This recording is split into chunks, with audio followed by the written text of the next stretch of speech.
And it is the final Zoom room of the year, and it's a festive Zoom room, and we're looking forward to Boxing Day, the best day of the entire year. There's no pressure to cook the food, only eat the food, and there's racing on all day long. Brilliant days racing. There's so much to cover, so we'll focus on exactly what we want to get through. The main thing for me to plug is the pipped offer, which we run, as you know, on all ITV races, and that's money back up to 50 quid if you're beaten second, less than half a length with us at Star Sports, which I keep getting reminded by the trading room is kicking in regularly at the moment. But Davey, what comes before Boxing Day is Christmas Day, and as a jockey with a big family and a farm, what does that look like for you? Oh, well, it'll be great fun. We'll be waiting for Santa to arrive. I'll be like to keep myself nice and busy on Christmas Day, so because I won't be eating too much, but we'll feed all the horses. Me feeding the horses and the kids will stop me from feeding myself, I think. What was the one bit of the Christmas lunch you wouldn't be willing to give up though? What is you've got to go in and have a bit of that? I'd rather not eat a starter dinner just to have the dessert and a cup of tea. Fair enough. I think we'd be a good couple. I'd want 2 starters and you could have 2 desserts. But for the main, we've got the King George. And let's get straight into the King George. We've got Clanders Oboe, the favourite, Minella Indo, Chantry House. Look at Clanders Oboe, won this in 2018, 19, third last year. He's not really the people's horse, so he's not done it at Cheltenham. And I think it took him winning at Punchestown last year for everyone to buy into just how good he is. If you had to pick one, who would it be and why? Yeah, look, it's a very interesting race. I think there's some very talented horses in it. More, especially the likes of Assyrian Phalange, but it's very hard to fancy him with the way he finishes his races, which is not, he doesn't finish his races basically on the floor. You beat me to it. You beat me to it. Yeah, but he's a very, very good horse. Just going through it, and the one horse that I'm really looking forward to, I was impressed by him on his season reappearance, is Chantry House. I just think he could. I think the step up in trip from his festival victory last year is going to be a huge plus. And I think if there is a someone to come and stick their hand up to be a real Gold Cup contender, out of the unknown would be Chantry House. I think he shows huge value. Whether experience will catch him out around Kempton in a King George, only time will tell. But for me, I think Chantry House. Assyrian Phalange is a very, very good horse, but it's just very hard to nail your colours to the mast with him. But for me, Chantry House is definitely a big, big danger to Clanders Oboe. Well, we bet 3-1 joint favourites, Clanders Oboe and Minella Indo. Who do you think will go off favourite? I think Minella Indo will go off favourite. I massively agree. Yeah, okay, I think we agree on one thing. So who's your selection after that? Yeah, the only thing I was going to add is there's been lots of criticism of horses not turning up, and this is a really good race. I think it's only fair to be critical when it's due, but this is a really good race. You've got 9 really good runners. Frodon's going to be the one that goes from the front. Won it last year. We've got the last 3 winners, obviously, with Clanders Oboe winning it the last twice before that. He'll be ridden closer up this time, Clanders Oboe. They gave him too much to do, but when Frodon goes out in front and gets into a rhythm, and Kempton's a speed track, there is rain due on Christmas Eve. Whether it lands, we don't know. Rain due again Christmas night. Whether it lands, we don't know. Up to 10 mils. If it doesn't land, it's going to be quite quick. And Minella Indo's got pieces fitted for the first time, so obviously worried about him holding his pitch.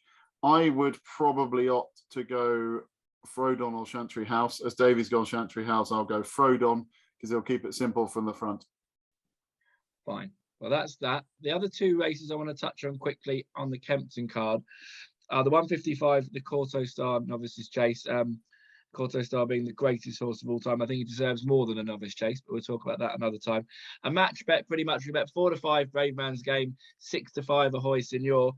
2 very impressive young horses, Davey. If you could jump in and pick one of them now, which one would it be and why? Oh, it'd definitely be Brave Man's Game for me. He's just, everything about him is really impressive. It's just very interesting to watch him run through his races and watch the speedometer on the side of the television. He hits around 34 miles an hour, pretty much from flagfall to the line. It never weighs up. And usually in these races, when a horse takes off and lands at a fence, the speedometer considerably slows down. But not for some reason, not with Brave Man's Game. He actually keeps up the speed through the air. He's something else to watch. For me, he's my favorite novice chaser at the moment. Not after seeing a lot of the Irish horses yet, but he's definitely the leading contender of them all so far. Strong vote for Brave Man's Game then, Bill. Yeah, it's very natural. How do you think of the prices? Do you think it's priced up correctly? Yeah, well, I wonder whether a hoist and will even turn up if the rain doesn't come in sufficient quantity. I mean, he's a slogger. You know, he beat Brave Man's Game in a slog over hurdles at Aintree last year. I agree with Davey. He's just so fluent and so he's just some of these horses they take big jumps between switching from hurdles to chasing, and he's just different gear when Davey's full nose back. As I said, we lost one there. Yeah, he's just so natural at what he does. Brave Man's Game. I think the prices are probably right, but I've got a fear that if the rain doesn't come, I think a hoist and all might be tempted not to take him on. But Brave Man's Game's been so good so far that he's impossible to oppose. Take the 4 to 5 now. You always know that the rule 4 works in the punter's favour. So if you are a Brave Man's Game fan, you might want to take that 4 to 5 now. Right, the other big race on the card is the Christmas Hurdle. Down the card, we bet 10 to 11 Epatante, 11 to 4 Not So Sleepy, 6 to 1 Tritonic, 13 to 2 Soaring Glory, 40 Glory and Fortune. Bill, I'll come to you first because we've got Tritonic, the young pretender, going up against Epatante and Not So Sleepy, who battled out the fighting fifth last time.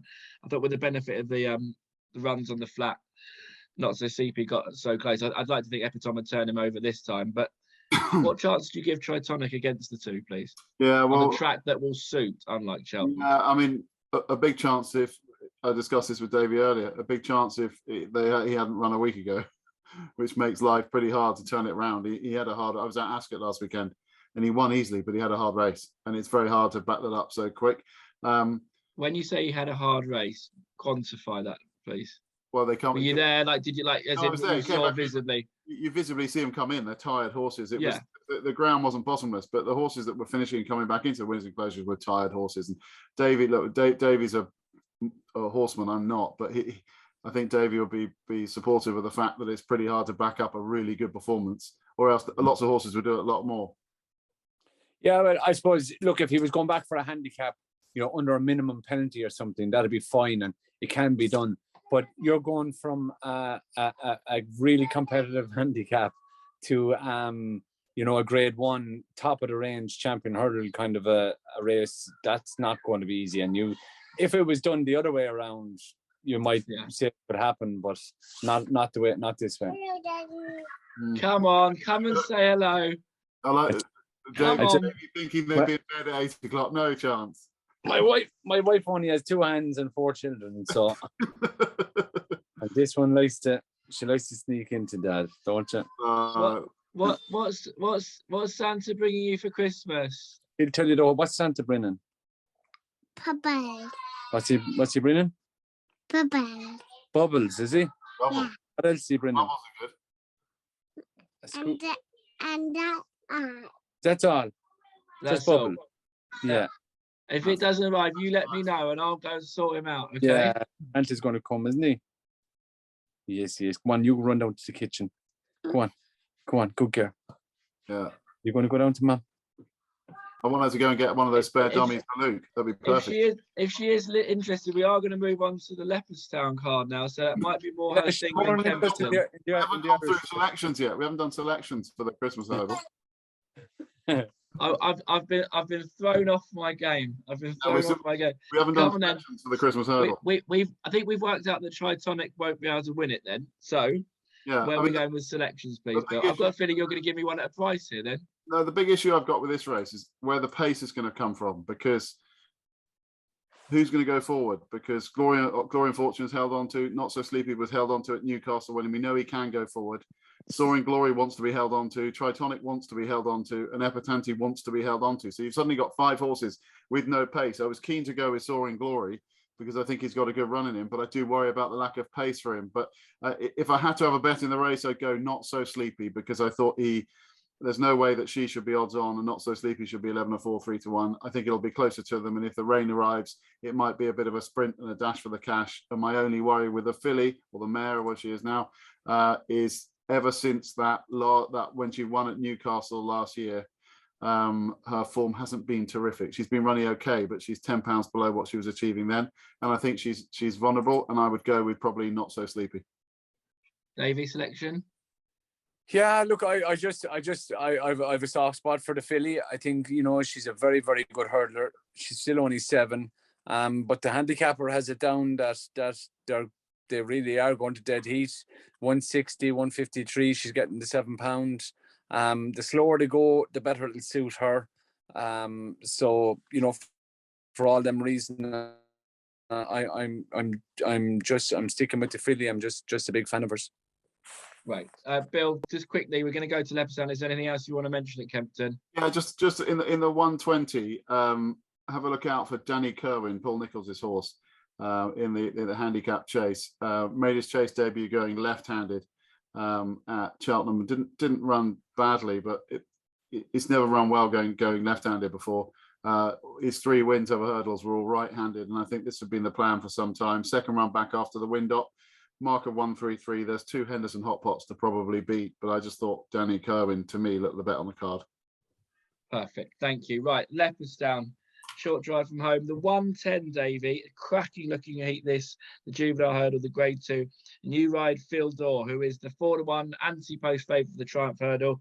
2 from 2 for yourself and Gordon Elliott. 4-6 favourite. Reopposes Lunar Power, giving away £3.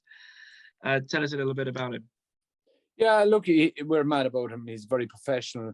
The more rain, the softer the ground, the better chance he has. I feel the last day the ground was as quick as he needed it, and you know, we're hoping that's why it was so tight between himself and Lunar Power. You know, if Fairyhouse is as good as he is, then the £3, you know, could put him behind Lunar Power. But we're hopeful that he's going to step forward again. He's just a very professional horse. We really like him. He stays well and he loves soft ground. Good. Bill, you're going to take 4-6 or the 4-1 for the Triumph? Do you know what? I'd take a bit of both. I think he looks really, really good. And I think Davy's hit the nail on the head. Soft ground, softer the ground. Every drop of rain that falls between now and the race gives Phil Dore the chance, everything he needs. And I think he'll win again. Great. Well, if we like the look of the Corso Star Novice Chase in England, we've got the Racing Post Novice Chase in Ireland to look forward to, and that's the Fernie Hollow River Detel match bet. We bet 5-6 Fernie Hollow, 6-4 River Detel. Then you've got Course Sublime, who you know quite well, Davy, as well. Which do you prefer and why, please? Well, you just Riviere Detel has just got. It depends what way you value experience against improvement. So Riviere Detel, she's been very, very good. She gets the huge chunk of weight being a 4-year-old. She's had loads of turns over fences and been very, very good at it. Where Fernie Hollow has only had the 1 run over fences, and whether he's going to make that ginormous step forward that William Mullins' horses can do, you know, from a beginners to a grade 1.